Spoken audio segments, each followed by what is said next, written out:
How to fix Instagram black screen on Android phone. Hello guys, in today's video I'm gonna show you how to fix Instagram black screen on Android phone. All you need to do just go to Google Chrome and then just click this one here, open Instagram and click this one, forgot password,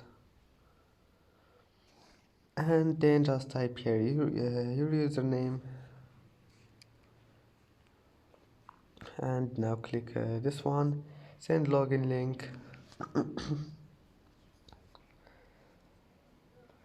And then just wait. Now click here and then next,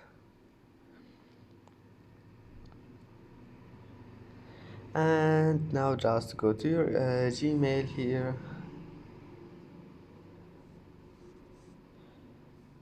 and here we'll find Instagram link, click on it. Now all you need to do just click this one, reset your password, click on it and then just reset your password and black screen will be fixed. And that's it for today's video. If you like this video, don't forget like and subscribe, and see you in the next video.